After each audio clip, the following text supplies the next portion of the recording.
In the mid-1970s, hundreds of young cadets at the United States Air Force Academy walked past the same quiet old janitor every single day and never once looked at him twice. He was a shy, shuffling man in coveralls. He swept the halls and cleaned the bathrooms and polished the dormitory floors, and he kept to himself and he asked for nothing. To the cadets rushing past him, full of ambition and noise, he was part of the furniture. Nobody knew his story. He never told it. Then, one afternoon, a cadet sat reading a book about the Allied campaign in Italy, and he came across the account of a young Army private named William Crawford, a man who had charged German machine gun nests alone on a hill in 1943, earned the Medal of Honor, and, the book said, been killed. His medal had been handed to his grieving father. The cadet stopped. There was an old photograph of the private in the book, and the face in that photograph belonged to the janitor who mopped his hallway. Because the private had not been killed. The medal his father accepted for a dead son had been earned by a man who was very much alive, and who would spend the next 40 years saying almost nothing about it. He had come from about as plain a place as America had. William Crawford was born in 1918 in Pueblo, Colorado. He grew up ordinary and tough. As a young man, he boxed, golden gloves, quick with his fists. When the war came, he went into the Army as a private, nothing more. And by 1943, he was a squad scout in the 36th Infantry Division, moving up the boot of Italy in the hard fighting that followed the Allied landings at Salerno. Those landings had very nearly ended in catastrophe. The Germans had come within an inch of throwing the whole invasion back into the sea, and the 36th Division had been in the worst of it. What followed was a grinding, hill-by-hill fight inland, and Crawford's company was in the thick of it. A scout's job was to go first, out ahead of everyone else, into whatever was waiting. It was exactly the kind of job that got a man killed, and exactly the kind of job that put William Crawford, alone, at the front of his platoon on the morning that would define his life. On the 13th of September, 1943, near the town of Altavilla, Crawford's company was ordered to take a hill. It was marked on the maps as Hill 424, and the Germans had it covered. As the company climbed toward the crest, it ran headlong into a wall of machine gun and small arms fire. Men went down. The advance stopped cold, pinned in the open on the slope, unable to go forward and unable to stay where they were. It was the worst place in the world to be caught, exposed on a bare hillside, with interlocking guns above sweeping every yard of it. A company could bleed to death there in minutes. A cluster of German machine gun positions was tearing them apart, and someone had to silence them. Crawford did not wait to be told. On his own initiative, with nothing but his rifle and a few hand grenades, he went at the guns alone. He crawled forward toward the first machine gun nest, alone and unable to signal the men pinned behind him, closing the distance foot by foot under fire until he was near enough to be certain of it, and then he knocked it out with a single grenade and killed the crew. One gun down. But there were more, and the fire had not slackened, so he did not stop. He located a second emplacement and worked his way to it the same patient, deadly way, and destroyed that one too, rushing in and finishing it with his rifle and his grenades. And then he found a third, and did it again. 3 German machine gun positions, one man, one after another, crawling up under their fire, close enough to throw, and taking each of them out by hand. With the guns silenced, his company was finally able to rise up off that slope and take the hill. It was, by any measure, one of the bravest things anyone in that division did in the whole Italian campaign. And almost nobody would hear about it for a very long time, because of what happened next. As the company pushed on past the crest, Crawford stayed behind to help a wounded man. And that was when the Germans took him. He was captured. In the confusion of the fighting on that hill, he was listed as missing, and then as killed in action. As far as the United States Army was concerned, Private William Crawford had died taking Hill 424. He had not. He was alive, and he was on his way into a German prisoner of war camp, where he would spend the next 19 months. 19 months behind the wire, through hunger and cold and the slow grind of captivity, shifted from camp to camp as the war turned against Germany. He endured it the way he seemed to endure everything, without complaint and without giving in. By every account, he was the same stubborn man in the camps that he had been on the hill. One story from his captivity has the former Golden Gloves boxer squaring off against a Nazi guard in a fistfight and knocking the man out cold. But home in Colorado, and in the records of the Army, he was gone. In 1944, the paperwork caught up with what everyone believed to be true.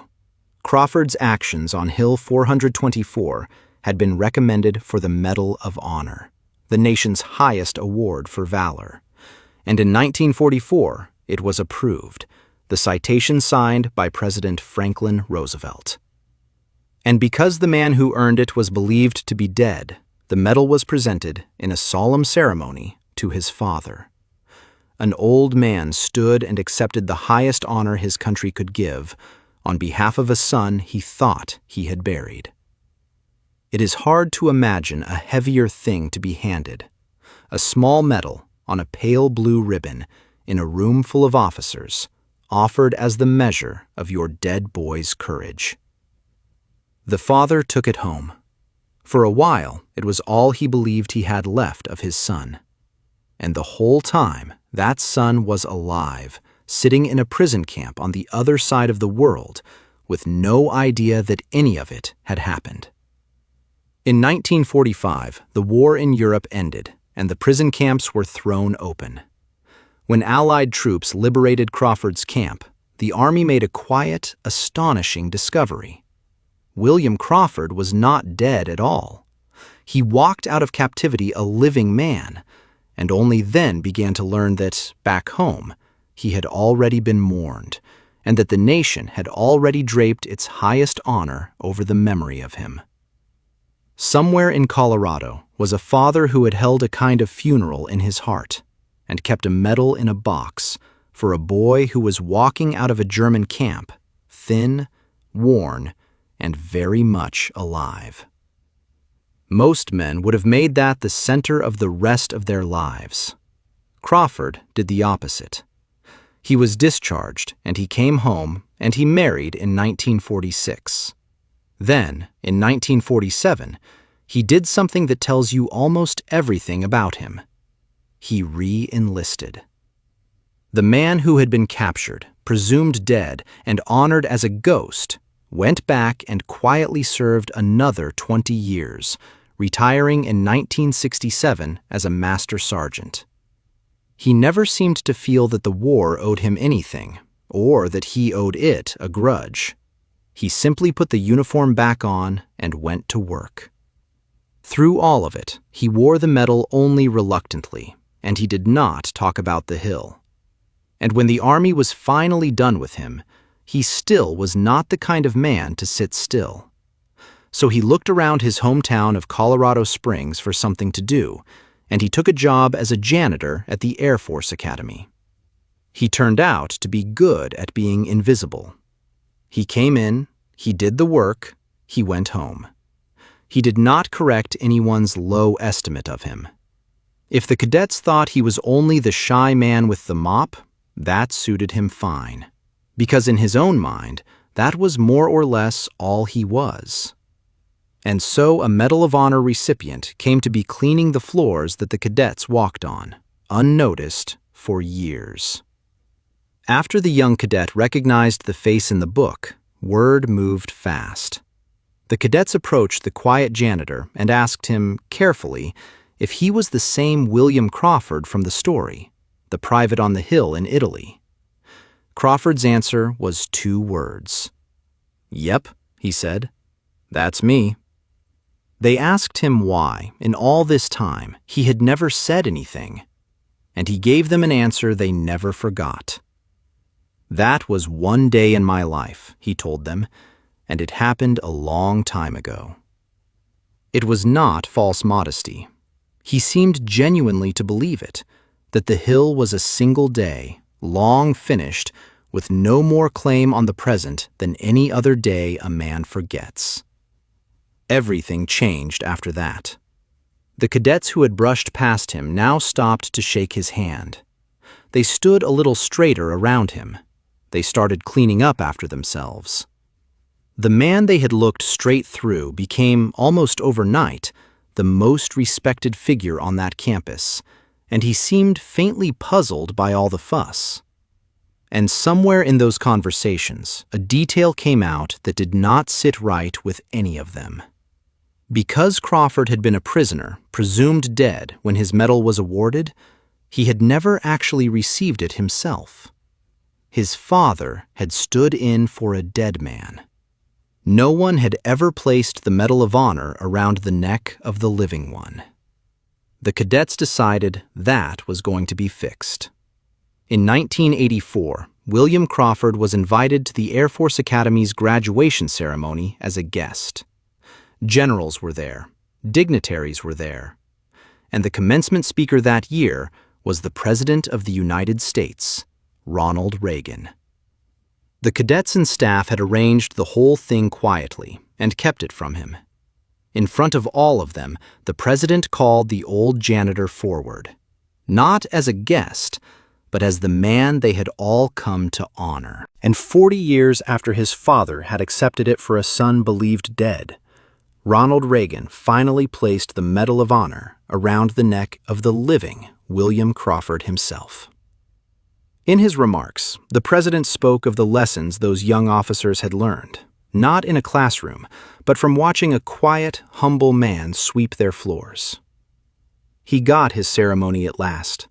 The medal earned by a young man on a hill in Italy, accepted by a grieving father, carried unremarked through 20 more years of service and years of mopping cadets' floors, was finally, personally, his. William Crawford died in the year 2000 at the age of 81 at home in Colorado. He was buried with full military honors at the United States Air Force Academy Cemetery, the only enlisted man who was not part of the Air Force ever granted that honor, laid to rest among the very cadets who had finally learned who their janitor was. He had charged 3 machine gun nests alone, been given up for dead, watched his own nation honor his memory while he sat in a prison camp, come home, said nothing, and swept their floors. That was one day in his life. It had happened a long time ago, and he never thought it made him anything more than the quiet man with the mop.